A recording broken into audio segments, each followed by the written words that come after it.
BHK, 3 BHK, shops, restaurant, supermarket and commercial. Available for rent in Kolattur. Nearby Meridian Hospital, Kumaran Hospital, backside of Red Terry.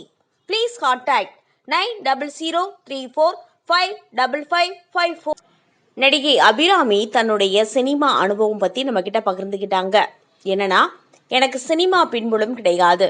Adoor Gopalakrishnan இயக்கத்தில் வெளிவந்த காந்தபுருஷன் மலையாள படத்தில் குழந்தை நட்சத்திரமா அறிமுகமானேன்.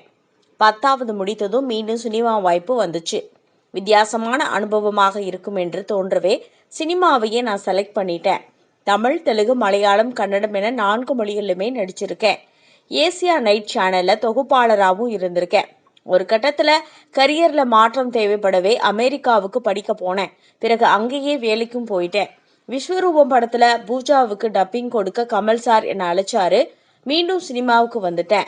என்னுடைய பள்ளி தோழனை 10 வருடத்துக்கு நட்புக்கு அப்புறமா திருமணம் செஞ்சுக்கிட்டேன். இவருடைய வளர்ச்சியையும் சறுக்கல்களையும் சிறு வயதிலிருந்தே பார்த்து வளர்ந்ததால எங்களுக்குள்ள பெருசா எந்த கருத்து வேறுபாடுமே வந்ததில்ல. வெளியிடங்களுக்கு செல்லும் போதும் ரசிகர்கள் என்னிடம் பேச புகைப்படங்கள் எடுத்துக்கிறாங்க. ரொம்பவே சந்தோஷமா இருக்கு. நாங்க 2 பேரும் ஒரு குழந்தைய தத்தெடுப்பது என முடிவு பண்ணோம். அப்படிதான் இந்தியாவில் வேலை கிடைக்கவே இங்கேயே செட்டில் ஆனோம். மக கல்கியோட உலகம் முழுவதும் சுற்றி வரணும் அப்படின்றதான் ஆசை. கல்கியின் 1 வயதுல இருந்தே அப்பா மகள் இருவரும் தனியாக பயணம் மேற்கொள்ள தொடங்கிவிட்டார்கள். மகள் கல்கிக்கு முன்பின் வாழ்க்கை எப்படி மாறி இருக்கு அப்படின்னா, குழந்தைய நம்ம உடல்ல இருந்துதான் பிறக்கணும்னு அவசியமே இல்லைங்க. நம்ம வீட்டுக்கு முழு மனதோட அழைத்து வந்துட்டாலே அவங்க நம்ம குழந்தைங்க தான். கல்கி எங்க வீட்டுக்கு வந்ததுலேருந்தே ஒவ்வொரு நொடியும் நாங்கள் கொண்டாடுறோம். அவளை வளர்க்கும் பணியை நானும் என் கணவரும் பகிர்ந்துகிட்டோம். எல்லாவற்றுக்கும் மேலாக அம்மா வேலை செய்வதை பார்த்து வளரும் அவள் எல்லா சூழலையும் துணிச்சலாக எதிர்கொள்ளும் பெண்ணாகத்தான் தயாராவா. மொத்தத்துல கல்கி எங்கள் வாழ்வில் வந்த பட்டாம்பூச்சி. மக்கள் என்ன 16 வருஷத்துல இருந்து பாக்குறாங்க. அந்த வயசுல இருந்தே மெச்சூர்டான நடிகையாக பார்த்ததால என்னுடைய 40 வயசுலயும் அப்படியே இருப்பது போல உணர்றாங்க. அதை தாண்டி மற்றவர்களுக்காக அல்லாமல் எனக்காக நான் என் உணவு, உடற்பயிற்சியில கவனம் செலுத்துறேன். யோகா செய்யறேன்.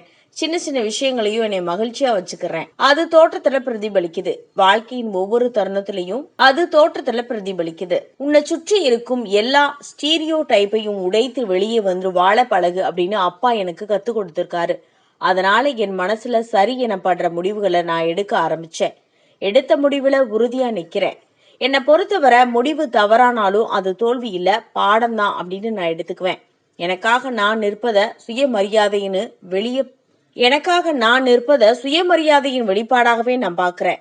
எல்லாவற்றுக்கும் மேல என்னை நான் மதிக்கிறேன் அப்படின்னு அபிராமி தன்னுடைய கருத்தை பதிவு பண்ணியிருக்காங்க.